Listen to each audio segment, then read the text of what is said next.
things that are not really working for journalism. One is trust. There's the relationship between readers, viewers, listeners, and journalists. Something's pretty wrong. The second thing is money, because we don't have enough money as journalists, right? Do you agree? Do you have enough money for your work? Alright, so these two problems, I've tried to work on them for the last, I think 4 or 5 years now, and I'll just share some of the things that I think I've learned. I'm not saying, there's a simple solution or even that we have that solution, but there are things that we've learned. So let me talk about Krautreporter, which is the digital magazine that I founded with a lot of colleagues. So I'm a reporter myself. I worked for newspapers, magazines, and they kept being closed down. And at some point I thought, well, it's not me, it's them. There's a problem here, and I think I was right because the work was okay, but the business model wasn't working. And also I felt that my colleagues, as in the editors-in-chief and stuff, they weren't really interested in exchanging ideas with their readers. Getting a letter to the editor is more of a nuisance, and they had a different approach to journalism than many of my colleagues who are kind of the same age and younger than me, who were interested in communicating because we were online, and I thought, well, this is the first time that I realized there are two things: the relationship isn't working, and the money thing is also not working. And so I started working in digital media. I started working with startups, and at one point I was running a crowdfunding platform for journalism, and I realized it works really well, because when you let readers pay directly and build a relationship through money and through communication with journalists, that works really well, but nobody cared. And also I wasn't really happy with that because it wasn't sustainable. Usually you do crowdfunding, you get a ton of money if you make it. A lot of journalists don't make it because they're journalists and not business people. And then even if you make it, then you spend that money and then you're back to zero, right? So the crowdfunding platform was doing well, but then I saw this project in the Netherlands that Emily, you mentioned before, the correspondent, and half a year later or something in 2014, we launched a similar campaign. When I say we, it was like 25 German journalists, mostly freelancers with some online following, who were saying, well, we can't continue like that. And a lot of people nodded their heads, so we kind of struck a chord with a lot of people. So in the end, we put our goal really high. We said we need 15,000 people to pay €5 a month, or 60 euros a year, for 1 year in advance, which got us a budget of more than €1 million. So in the end, it was actually 17,000. There was a lot of drama. We only hit the target on the last day. But then, as you said, people jumped on board in the last 4 hours or something after we hit the target, and in the end, we were at 17,000 instead of 15,000. There's a lot of things that we learned afterwards. We did a lot of things wrong. I can tell you all about it if you want to know more. But right now I'll just tell you where we ended up. So this is Krautreporter today. We're an independent, ad-free, member-funded digital magazine in Berlin. Independent means we are actually owned by our readers, and that is something that is a little bit unusual. We're a cooperative. I realized that in Central Eastern Europe this word is not so great from like socialist times. But actually, it's a really great concept of running a company. It's even older than socialism and even capitalism, if you will. And it means that people can invest money in Krautreporter, but they only have one vote. However much money they like this invest. So we're owned by our members, and then we also have more than 10,000 paying members. So it's a little complicated. There's 450, I think it's 500 now, cooperative members who own the company, and there's 10,000 members of the magazine. You could also call them subscribers, which we don't, because they're not, but it makes it more easy to understand. And we're growing every month. It's not a fast growth, but it's very sustainable. So we're growing by 2 to 3% every month. So we can just continue going like that for the foreseeable future, I would say, which makes this business model much more sustainable than many of the business models that are around at the moment. So this is how it looks. It's a little bit of a unusual mix of politics, of personal stories, of actually maybe you're gonna have to start your trial membership for 1 month. Doesn't cost within the first 30 days, and see for yourself and use Google Translate. Anyway, I don't want to talk about this, but we can talk later if you want to. So let me talk about the money a little bit more, because the trust issue, that's more than 50%, but the other 50% is for most journalists, not readers of course, but journalists, is even more pressing, because how can you build, or how can you work on a project like that if you can't live of it? If you do it in your spare time, it doesn't work.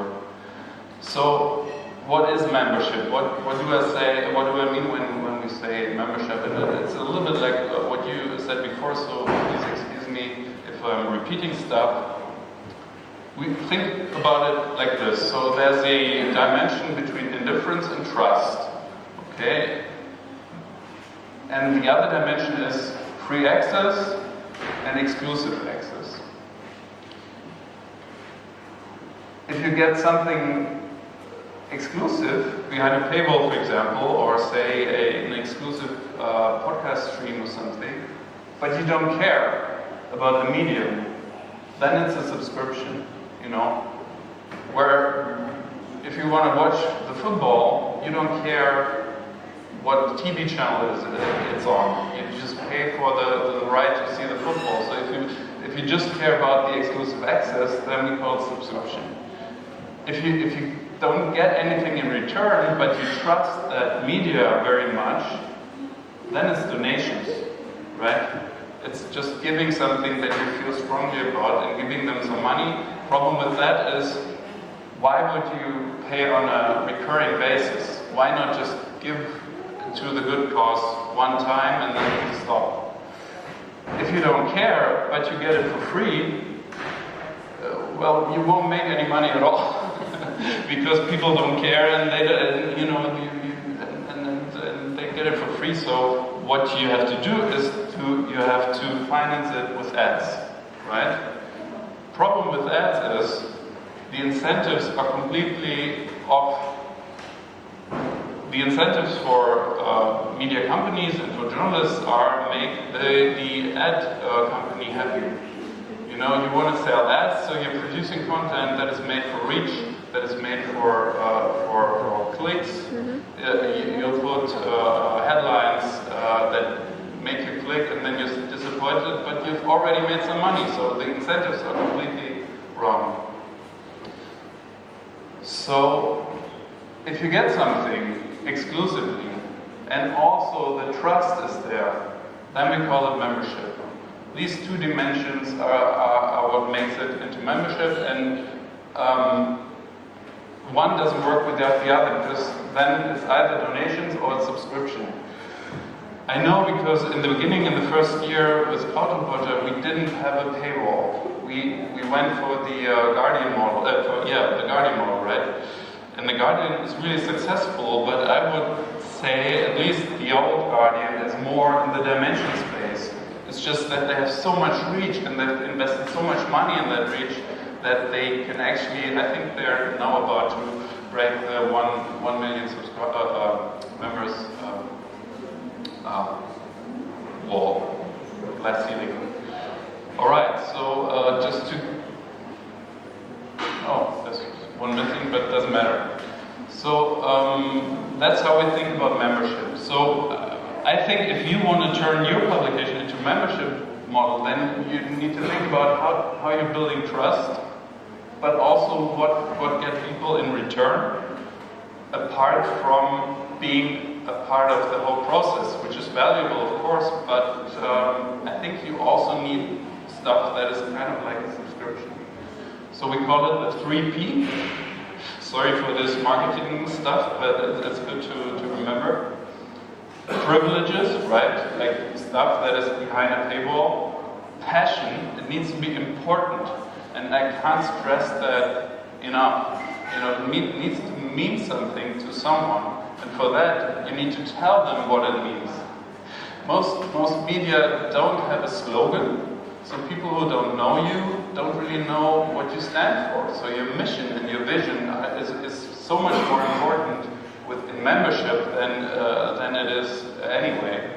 And the third part is participation, which means you have to be willing and able. So you have to have methods and techniques in place that make a conversation on the same communicative level with your members possible. So you really need to want to talk to them because they help you. You know, I hate this term engagement, which is kind of like a media bullshit term, bullshit bingo term. Engagement, it means make people click anywhere and then they will subscribe eventually if they've clicked enough. So it's kind of you're manipulating the unconsciousness of your users, and that's like Facebook thinking, you know. Participation means actually working with people, caring for their input, and making it part of your process. Alright, so just how can I say this? Well, now is my advertising part, because what has come out of Krautreporter is a second company which is called Steady, and where I'm also a co-founder of. The mission is the same. We want to push media towards membership because we think it's great for readers, it's great for journalism, it's great for democracy, but it's really hard to do. We nearly died from the mistakes we made with technology and with business and stuff. So Steady as a company is like a platform that makes it really, really easy to set up a membership offering. You can do it, actually if you want to, you can start it right now and you're online after 10 minutes. It doesn't cost you anything. So it's like a platform, think of it like Patreon for media, for journalism, except that we give you tools to integrate into your website, right? So we give you a little JavaScript for the head of your website. It takes 5 minutes to put in there, like the Google Analytics code or something, and then there's a little trigger word wherever you want to put a paywall, and then you're set. And then you basically have the Krautreporter, the correspondent, you know, all these magazines model on your website. It costs us more than 100,000 euros. It took 6 months to do this stuff, and that's why we started Steady, to make it accessible to everyone. So just to prove to you that this is working, these are some of our, we've been online since the beginning of this year, I think, or middle of last year. And now there's roughly 300 projects, mainly within Germany. We have some outside of Germany, but all we did for the time being was talk to people in Germany, and they're quite successful, you know. These guys used to work for Audible, and then Audible canceled their podcast, and they went to their listeners and said, well, we want to continue doing this, but Audible isn't paying for it anymore, so do you want us to continue? And now they're making more than 3,000 euros a month. These guys they're a blog that criticizes the, Bild is like the terrible newspaper in Germany, and they kind of read it every day and point to mistakes and stuff. And they were going to stop because they weren't making any money. And they asked their readers, do you want us to continue doing this? And now they make 4,000 euros. Alright, so we try to integrate things that make it really easy to communicate what it's all about. We have elements of crowdfunding and things. And this is how it goes. And now we're leaving Germany, we're going in other European countries. So in a way, it's not an ad because we only have euro currency for the time being. So you're not customers or potential customers. I'm just telling you what we're trying to do. Could it work for me? That's the one question that most journalists ask me, because they kind of feel, well, this seems to work, but what do I do? So I'll tell you how to find out whether it can work for you. And this is a rule called 3 times 5.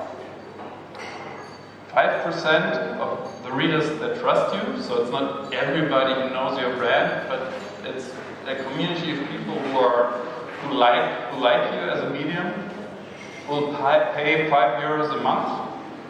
So I guess it's 20 slowly, right? If you ask them 5 times, it's not enough to ask them once. You have to ask them 5 times, but then 5% will pay. So if you know this, it's a rule of thumb. It's not true for everyone, and it's different for every media and project. But if you kind of know how this works, then you can do the math. How big is your audience? What is that? 100%, if you know that 5% pay 5 euros, then you know my 100% is, this number. So 5% would be this amount, but I actually need that amount, so maybe I have to grow my audience to this number, or I have to offer something more attractive if I want more than 5 euros, or 20 zlotys or 30 zlotys, maybe it needs to be more valuable. So if you know this, then you can do the math, and you can kind of check for yourself what you have to do to make it work. Alright, so I'll stop here because I realize I'm taking a lot of time, but as I said, privileges are really important. I'm not going to talk about the 2 other dimensions, which are equally important. Passion, just to give you one hint. I actually think that the Washington Post, and to an extent also the New York Times, are doing a membership program right now. Media in Europe haven't really gotten it yet, but democracy dies in darkness. That's about passion, it's about trust, and it's about changing the world together. And it's not about getting access to exclusive content, at least not only. If you have those 2 dimensions, then I think it's already a membership business. In a way, let me say this here, it's tragic because it's kind of a European thing. At least it started in Europe, and it seems to work here pretty well since we don't have access to these big English language markets, so ads tend not to work in Europe as much as they still do in the US and to an extent in the UK. But now the Americans are getting it much better than we do. And why not do it ourselves? And also, friends in the US and also, why not do this stuff in Europe when we've come up with it? I'm just saying. Sorry, I'm really and the participation part, well, I'm not going to talk about this, but there's a lot of stuff you can read on the membership puzzle website, I guess, and please come and talk to me about the process that we do if you're interested. Other than that, please write me an email, write me a message if you're interested. I'm always willing to help. It's not, I'm not try to sell you anything. I'll just try to help you to make it successful and to turn your publication into membership if you want to, and I think you should, because it's good for journalism, it's good for readers, it's good for democracy. So I really believe that we have something here, and I hope that a lot of people will kind of join the hop on the bandwagon, or what did you say? They like, a successful train is leaving the station, so please come and join us. That's all I'm saying. Thank you.